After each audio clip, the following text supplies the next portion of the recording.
다음 주부터 이제 공매도 관련해서 이제 재개가 되는데 코스피 2,900으로 상향 조정될 수 있다. 그래서 이전에 이제 시티 측에서 잡았던 게 2,800이었는데 이걸 2,900까지 지금 올려 잡았습니다. 유동성이 유입될 수 있다라는 기대감에 대해서 언급이 좀 됐는데 대표님은 이 부분에 대해서 어떻게 좀 보실까요?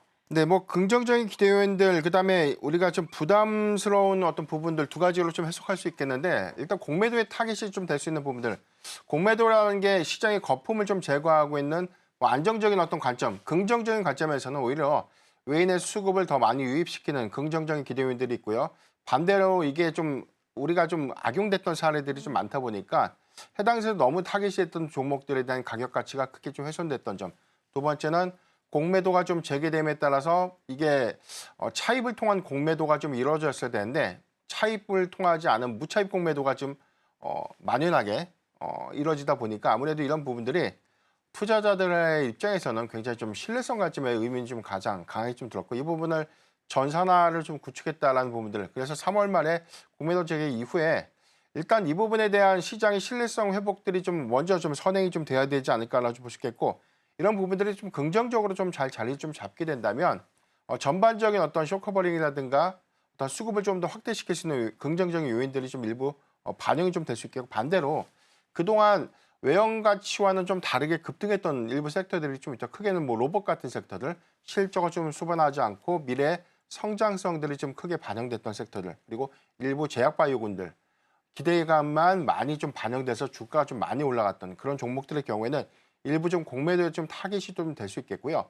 방산이라든가 뭐 조선 같은 기업 섹터의 경우에는 대다수 어떤 수급은 굉장히 좀 많은 상승폭을 좀 이끌어냈지만, 이 부분을 좀 고평가 논란으로 우리가 좀 치부하기에는 아직까지 수주의 연속 성과들이 비교적 좀 견조한 흐름들을 좀 보여주고 있다는 차이가 좀 있기 때문에 이 부분을 우리가 뭐 공매도 타깃이 될 수 있기 때문에 일단 뭐 안정적인 어떤 실적에도 불구하고 주식을 좀 팔아야 된다, 이런 판단들보다는 오히려 향후에 어떤 장래 성장성들이 좀 더 명확한 그런 방향성들은 오히려 조정을 매수의 좀 기회로 좀 활용할 수 있지 않을까. 그래서 우리가 공매도의 타깃이 될 수 있는 어떤 섹터들은 외형 가치에 대비해서 너무나 주가 상승폭은 좀 컸는데 실적이라든가 전반적인 어떤 재무 상태가 이를 좀 따라와 주지 못하는 종목들의 경우는 일부 타깃이 될 수 있다는 점 유의하면 좋을 것 같습니다. 그러게요. 일단 유동성이 좀 더 넓어질 수 있다라는 측면에서는 긍정적으로 바라볼 수 있을 것 같고요. 많이 올라온 종목들이 타겟이 될 수 있다라는 이야기가 있지만 실적이 뒷받침되지 않는 종목들 위주로 그런 현상이 좀 발생할 수 있겠다라는 부분도 언급을 좀 해주셨습니다. 일단 단독 뉴스긴 합니다만 주말 사이에 나온 뉴스를 보면 삼성전자 이재용 회장이랑 샤오미의 레이쥔 회장이 만났다고 합니다. 샤오미에 있는 베이징 전기차 공장에서 회동을 했다라고 하는데 샤오미가 최근에 SUV7 그 전기차 나오고 나서부터 계속해서 목표를 좀 삼고 열과 성을 다하고 있는 상황이라서 삼성전자의 잠재적인 고객사로 샤오미가 들어오는 거 아니냐라는 기대감이 같이 지금 모아지고 있는 상황이거든요.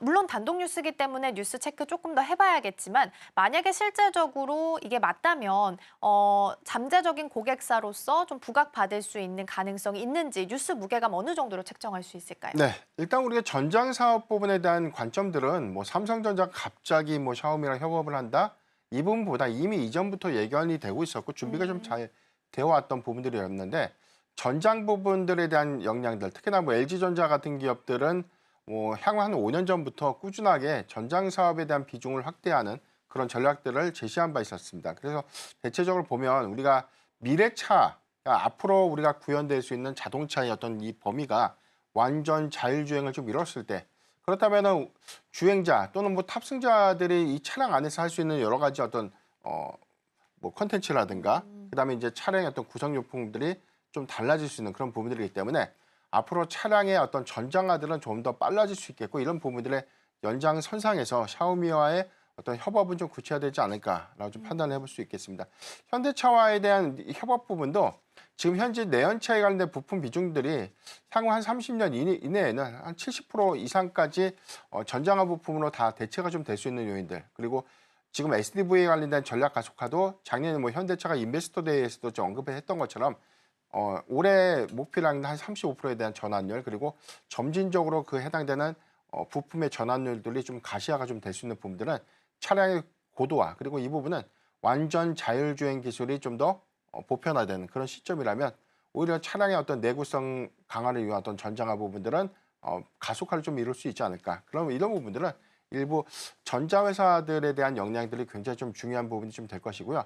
과거에 LG전자가 애플카에 대한 양산 관련된 어떤 맞아요. 이슈가 좀 부각이 된 바 있었습니다. 그렇기 때문에 전자회사가 왜 차량을 만들지라고 생각을 할 수 있지만 앞으로의 어떤 기술적인 부분들은 굉장히 좀 메커니즘이 복잡한 엔진 체계가 아니라 모터 하나를 두고 전체적으로 차량을 좀 제어하고 구동하는 그리고 그 안에 있는 시설들이나 여러 가지 어떤 내용들은 전장화 내지는 전장화 부품들로 좀 채워질 수 있는 부분들 이런 것들을 좀 우리가 좀 구현한다고 보면 삼성전자가 향후에 샤오미와의 어떤 전략 회동 이후에 구체적인 어떤 뭐 전략이라든가 사업 협력이 가시화되지 않을까라고 저는 좀 개인적으로 좀 판단해보고 있습니다. 네, 일단은 뭐 단독 뉴스로 나온 내용이기 때문에 뉴스 체크는 조금 해봐야 될 것 같긴 한데요. 근데 당연히 움직일 수 있는 쪽이 뭐 자동차 부품이나 전고체 이런 쪽일 텐데 자동차 부품은 그래도 오늘 반응이 좀 있네요. S&T 모티브가 7.6%, 성화이텍도 3.5%대 강세 보이면서